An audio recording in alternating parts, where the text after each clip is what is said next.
This is Nobody Cares. So there's no way I can talk about weed in Canada without talking about, as the title says, myths, lies, and bullshit. There's so many things that bug me, so many inaccuracies, and, I don't want to accuse anybody of being a liar, but either you're stupid or you're lying, and I wouldn't want to call anybody stupid. But so it had to be deliberate. And if you would take something like you would hear about a grow room being busted, and they would say on the news, well, there was 800 plants and there was $1 million operation and all this. Jesus. Well, first of all, okay, who says, and they don't tell you anything, right? They just make this statement, well, 800 plants, what does that mean? Well, I'll tell you almost for sure what it means. It means that there's 400 plants that are in flower in there, and there's 400 babies, clones, ready for the next crop, okay? Now, technically, are they correct? Well, technically, they're correct. Factually, is it inaccurate? Yes, absolutely, it's inaccurate. It's deliberately misleading people. Those little babies have no value at all whatsoever. It's like saying that coal is worth $1,000 a carat because someday it might be a diamond. The marijuana plant, let's talk about a grain farmer here for a minute who's sowing wheat, okay? So he plants his wheat in the spring, in early May, and it comes up, and that wheat plant is worth nothing in May. Not a cent. In June, it's worth nothing. In July, it's worth nothing. In August, it's worth nothing, okay? Until it forms that seed pod. Well, it's probably already done that. And it goes through the milk stage. It isn't until the last week of that plant's life that it actually has any value, okay? The marijuana plant is exactly the same thing. Growing weed is just farming, is all it is. That plant is worth absolutely nothing when it's being vegged. So let's say it's being grown outdoors. Well, in May it's worth nothing. In June it's worth nothing. In July it's worth nothing. In August it's worth nothing until it starts forming buds on it, okay? And it takes, 6-8 weeks to really finish it off, and then it has some value. And grown indoors, it's basically the same thing. It has no value until it starts producing a bud. And even then, when it's grown indoors, there's so much chemical fertilizer being used by most guys. I can't really speak, obviously, for everybody. But if you took that bud off there and dried it out, it won't burn. And that's because of all the chemicals that are being used. You light it up and it'll light, and then it just turns black on the end. It forms a hard ball. And it stays like that. Say you're flowering them out for 8 weeks, that'd be pretty normal. So the first 5 weeks, you're going heavy with the fertilizer, trying to get as much out of the plant as you can. And then you use straight water. You just flush them, okay, for the last 3 weeks of their life. And for the first 2 weeks of that, you would have a crop that actually has no value because it won't burn. Okay, and there's been many people make the mistake not realizing and cut their crop down early and then have this issue, and all the work that you've done is suddenly, it's not like it doesn't have any value, but you've really ruined the value of your crop by doing that. You must flush it out properly. So when you think about it that way, it has no value until the last week of its life. Little things like this that the people don't know and have been misled to understand. And the other thing, just seeing as how we're talking now, we got the crop finished. So it takes time to harvest it. You get a crew in to help you harvest. It's a big job. And so you get it all dried out and bagged up and ready for sale. It goes immediately out the door to the wholesaler, okay? The grower wants it gone now. He wants to get paid, all right? He's not piddling around selling a pound here and a pound there. He wants that bulk price. He's been sitting there for 3 months, probably more than that, with all the expenses piling up, and he just wants to get paid, Okay, just like anybody else in any other business, the same as the farmer we're just talking about, he wants to haul his grain to the elevator and get paid. He doesn't want to sit there and mill it and make flour and sell bread. Okay, which somehow seems to be what the police think happens with marijuana because it's illegal, and that they're sitting taking your crop and making quarter ounces out of it and sitting in a back alley somewhere, presumably near a school, in a black hoodie with a bulge under your left arm, trying to make every nickel you can out of it. That's just such bullshit. I don't know how people could even believe it. But I think what happens is that people don't really stop and think about it, But trust me, when that crop is ready for sale, it gets sold bulk as is, okay? And then it goes into the wholesale market, and those guys are good. Whatever the number is, they move them out in 5s and 10s, and it's not in their possession very long. Half a day, it's gone, and then it just continues on down the line, getting into smaller and smaller amounts, and eventually arrives at the end users in his quarter-ounce bag. The other thing that really annoys me is they always say, they've busted a sophisticated grow-up. Oh, really? Sophisticated? What the hell does that mean?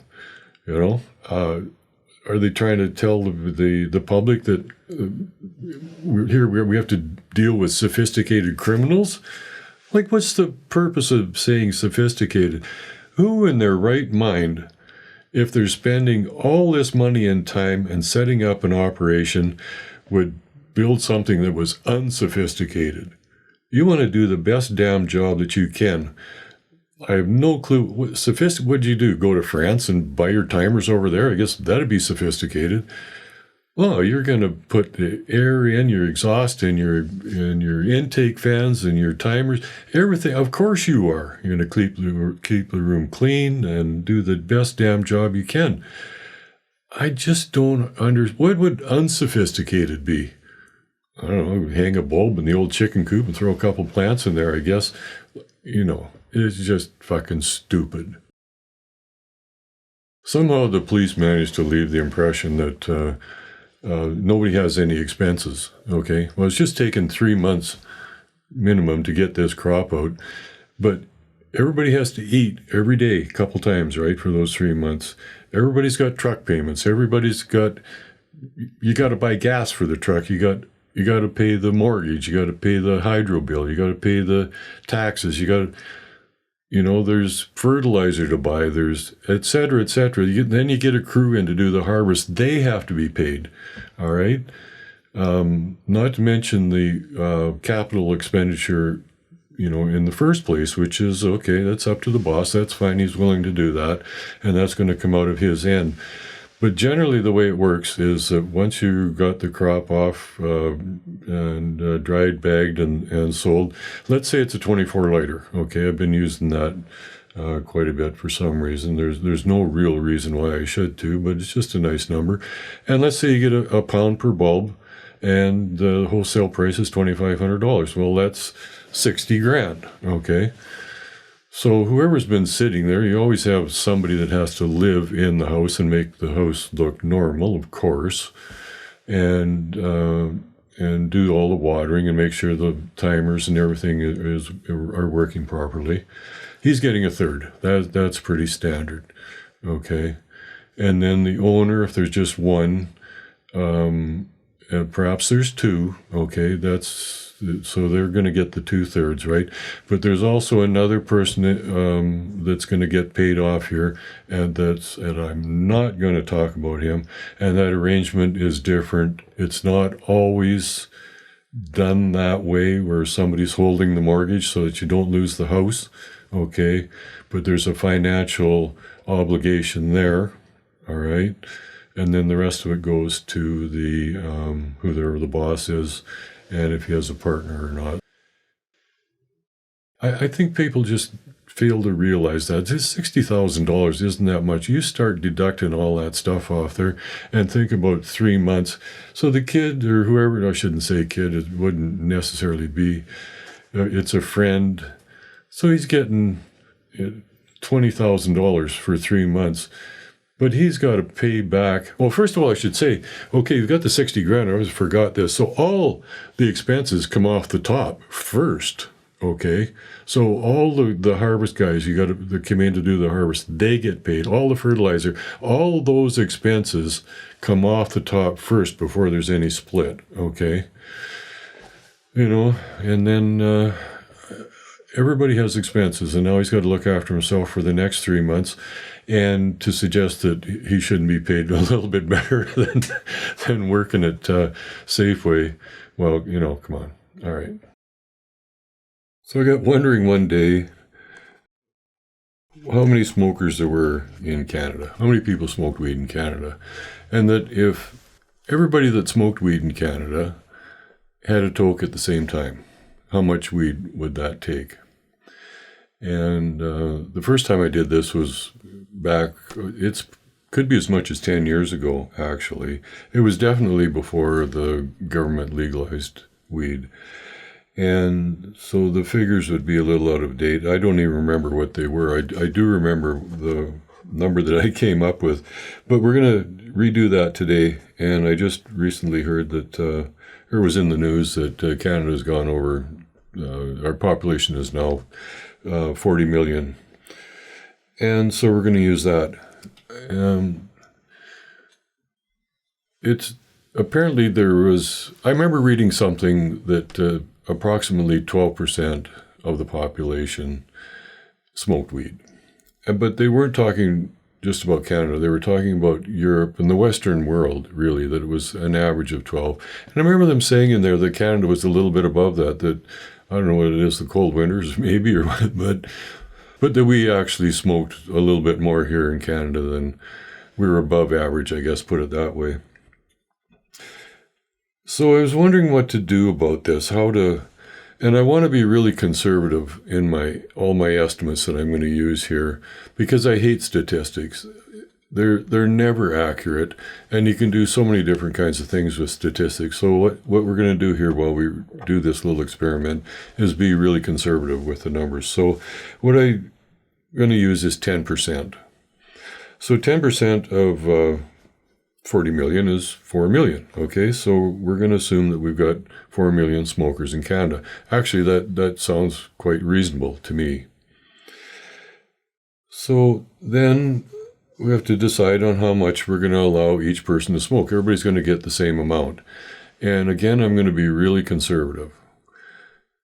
But first of all, I should just say, like, it's so difficult out there to know. You could take, say, a couple that have bought a quarter ounce 2-3 weeks ago, something like that. And Saturday night, they get the kids to bed, and then they twist one up and they go out in the backyard and smoke it. And then they come back in, they've got a bottle of wine, and they order a movie, okay? And at the other end of it, you've got a guy who, like I know somebody, a friend of mine, who begins his day with a big fat one, honest to God, he rolls it. It's so fat you can hardly lick the paper on it. And that's high test, and his first of 4 that day. And honestly, when he finishes, you would never know, never guess that he'd even had a toke. So it's just, you can never get a true estimate of what's really going on out there. But anyway, it doesn't really matter for our little experiment, because our 4 million people are all going to get the exact same amount to smoke, just to see what we come up with here for a number. So what I decided on was 1/4 gram per person. Now, there's some people who would say, well, I'm not even going to participate, right, if that's all I get. But anyway, for the purposes of this, that's what I'm going to do. It's a very, very conservative number. So then it would take 4 people to smoke a gram. All right, so we can divide 4 into 4 million, and now we need 1 million grams, okay? So if you take 1 million grams and divide, now there's 454 grams to a pound. So we're going to take 1 million and divide it by 454, and we get the number 2,202 pounds. Wow, yeah, that's quite shocking, right? A ton of weed. Any kind of ton you want, like a metric ton is 22, and an old imperial ton is 200, or is 2,000 plus 200. So now you can really get carried away. Like you can keep on going with this. And, if you wanted to take a grow room and make the average grow room, say 24 lights, and you're getting 1 pound per bulb, and divide all that out, how many grow rooms would it take? Well, I did do that one, and so I'll mention that number here. It would take 8,100 grow ops to grow 2,200 pounds of weed. And so the other thing, like my whole life, we've always used the 10% rule, right? That Canada's population was always approximately 10% of what the United States was. Although I guess if we're 40 million, I don't think they're 400 million down the States yet, but whatever. Anyway, if you went 10%, then obviously if Canada needs 1 ton, then the United States would need 10 tons. Well, actually 11 of 2,200. You get what I'm saying, anyway. So after I did that the other day, I decided to actually Google it. That's me doing things backwards, right? And and what I Googled was how many people smoke pot in Canada. And it had a number for me. And there'd been a survey done recently, and the number they came up with was 23%. Now, that's pretty shocking to me. I'm not sure that I believe that. That just seems a little far-fetched. And who knows who's in this survey?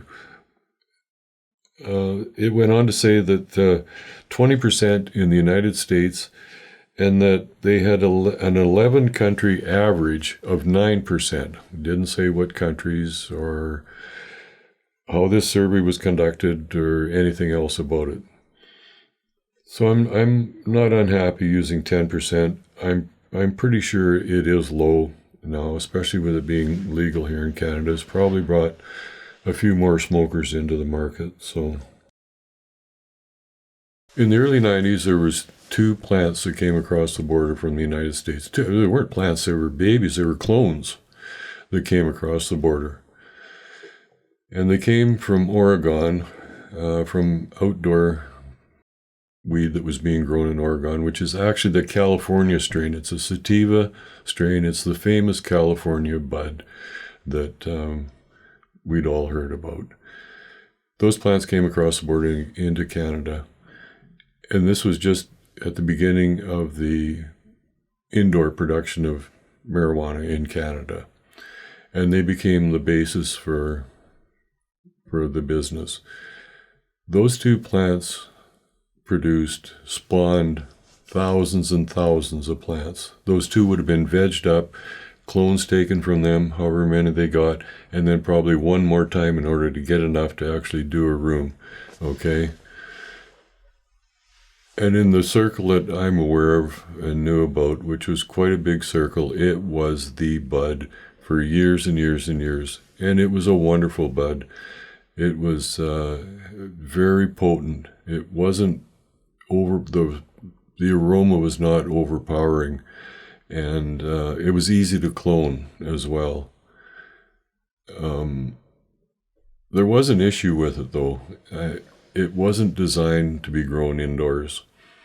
And you had to be very careful with it because its instincts were to just go through the roof. And apparently grown outdoors, and some of that was done in BC, I know of. And to see plants up as high as 12 feet was not uncommon. If they had grown in the right location with the space around them to, they looked like fir trees by the time they were ready to harvest.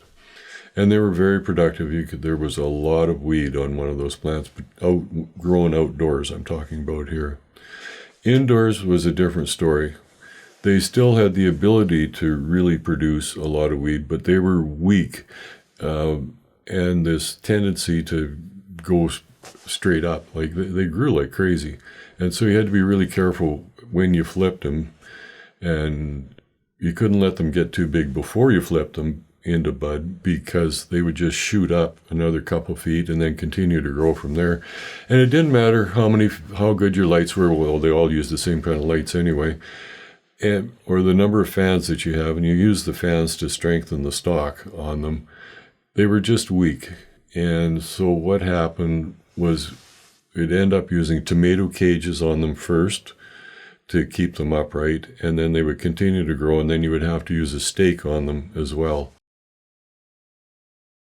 Now, it's a funny thing about grow rooms. No two are the same, and I don't know what it is, and I'm no expert, that's for sure. But it has something to do with the exchange of air and the ambient temperature and how much love and attention that you give a plant. Depends on how much they're going to produce for you, okay? And you never get the same number twice. If you had, say, 24 lights, you might get, say, 22 one day, and you get 23 and a half the next time, and then you might go over the 1 per light and the next time, and then drop down to 21, whatever. But some of the good growers with the Oregon, they could really produce a lot. Now, I'm not going to attach numbers to that, but there are some pretty astonishing stories. I'm from Missouri. I don't believe what I'm told, but I saw at times with my own eyes and know numbers that were truly astonishing with the amount of weight that would come out of a room. And this bud would still be popular today. It was that good, but unfortunately it has disappeared. It just, as newer strains were developed and came along, this would be the indicas. They're more suitable to indoors because they're shorter, more squat plant, and the quality was just as good. And unfortunately, the Oregon just finally was dispensable. Even though it would produce more, just the amount of work that was involved with the Oregon just got to be too much. And so it did disappear. And it drives me crazy, like every time you hear the police talk about when they bust a place, that they always say, well, how many plants there were? Well, there's 400 plants in there. Or there was 800 plants, you'd hear that. As if that was the most important thing. And it's just not. Obviously, you need plants, but it's how much space you have. How many square feet do you have? How many bulbs do you have hanging in there? That's what is the important statistic.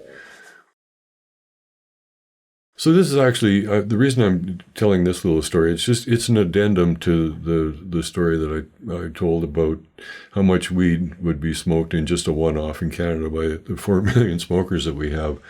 And disregarding the Oregon, when we got into the indica strain more and growing that, like growing 1 pound per light, there was...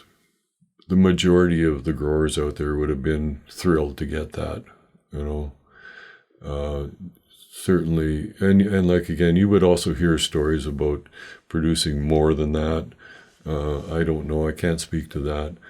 So when I talk about a grow room, 1 pound per bulb would be satisfactory to every grower that I knew. So the indoor weed was absolutely outrageously good, and it was also very expensive. At the very beginning, $3,600 a pound, that's outrageous in itself. And that's farm gate price, okay?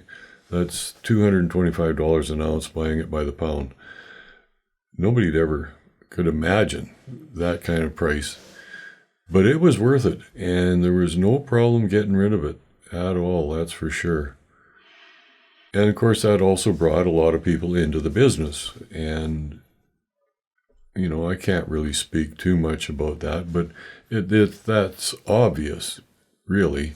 Like the demand, as it became more and more known, demand was there for it. There was never an issue getting rid of it.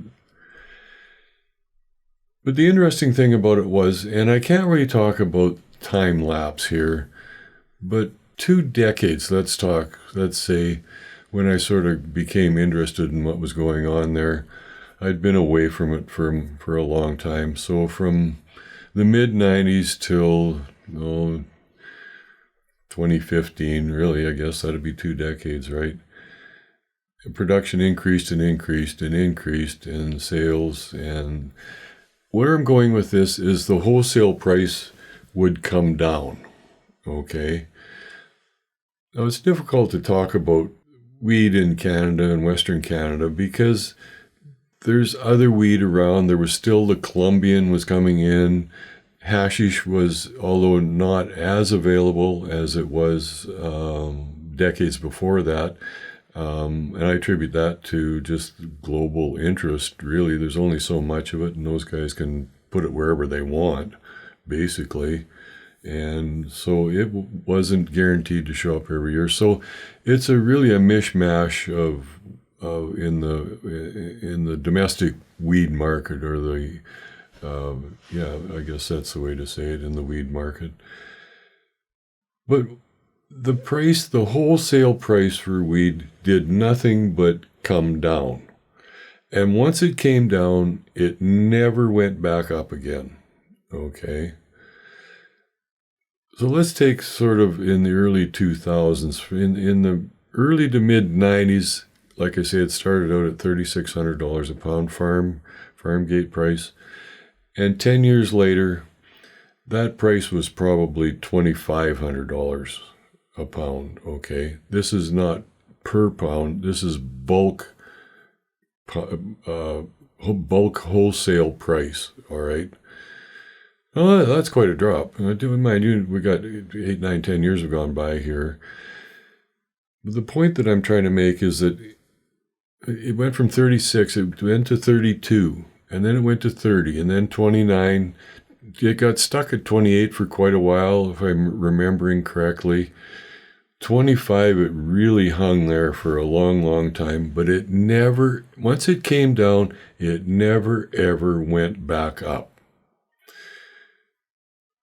Now, the big producers and the wholesale guys, these are smart people. I don't care what anybody else thinks or what your personal opinion might be from some bullshit that you've heard from on TV or whatever. These are smart, intelligent people, and there's nothing wrong with their antennas. They can smell a shortage coming from a long ways away, right? And so I'm not saying that it never went back up. Like, if they sensed a shortage coming and say it was at 25, it would go up to 26 or 27 just as fast as you could say it, all right? But that was just temporary, because 2-3 weeks later, when the supply began to loosen up again, it would come back down to that 25, okay? So you can't include that, all right? And it has gone lower than that. It went to 23, hung there for a long time, and then lower and lower and down to 2. And I'm not going to go on and on and on here, okay? Once it came down, it never went back up. Now, what does that mean? It means that the demand never was higher than the supply. The supply was always there and met the demand, and in fact, it was always just slightly ahead of the demand, okay?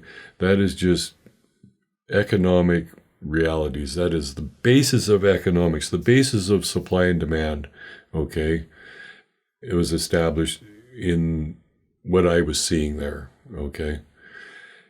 And like, I lived in BC for a while, and so you got used to which was BC. Let's face it, was the heartbeat of the domestic weed production in Canada, and that has spread all the way across Canada, of course. But for a long time was BC, and probably is still BC would be the main. And we would get stories. People would pack it across the borders, however much they could carry, and somebody would get caught, and so you would hear about it, right? And stories about helicopters being used, and the numbers like 400 pounds. Now that's a major amount of weed. And not only that, but weed was worth more down in the States. Plus, they're making the exchange rate on it. So when you think about the production of weed in Canada to meet the domestic market, it was way above that. If you include, like, who knows how much was actually going south? It's probably a small percentage of what was actually really happening. So I just find that very interesting that all the way up until the point where the Liberal government decided to legalize marijuana, Canada's domestic market was actually being satisfied. There are no words in the English language to describe how I felt when I learned that the federal government had attached a $1 per gram tax to marijuana. That every tiny little gram came with a $1 tax.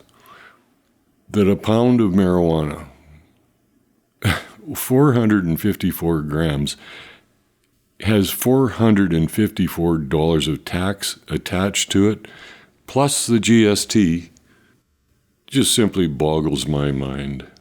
I think it goes to show just how out of touch that the federal government was. They had no clue what the state of marijuana in Canada was, the domestic production, what the price actually was.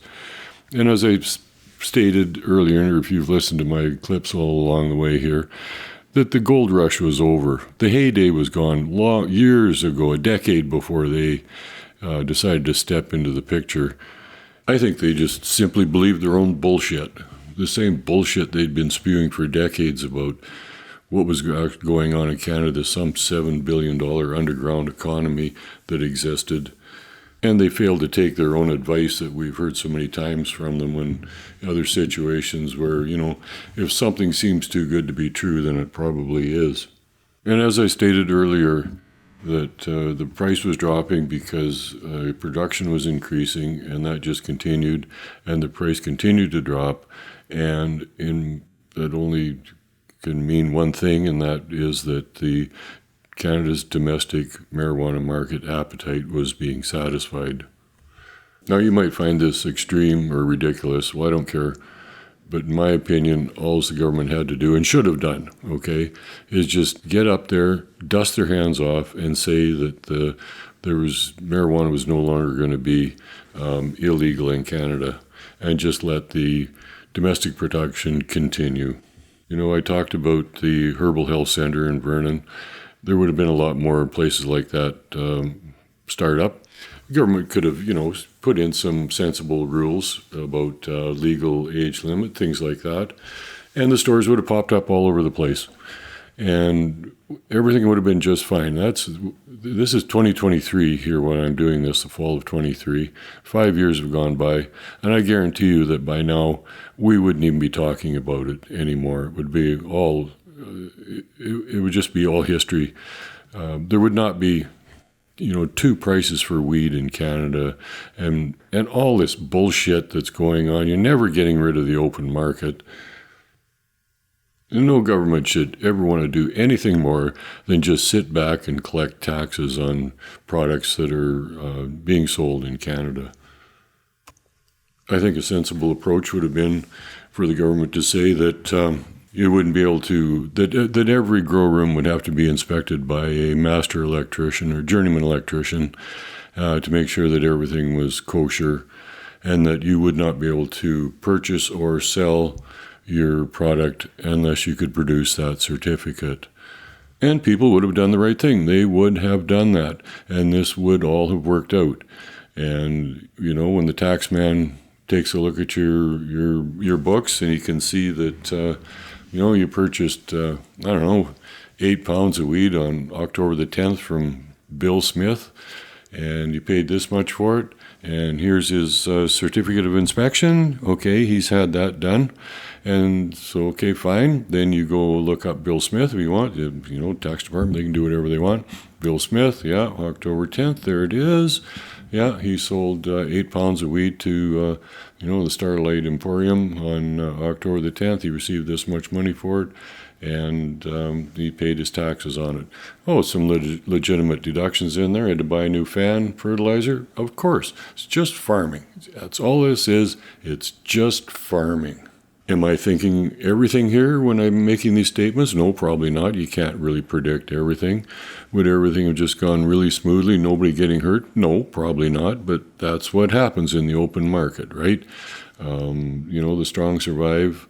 And how many times have you heard a politician get up there and say something like, oh, small business, that's the backbone of our economy?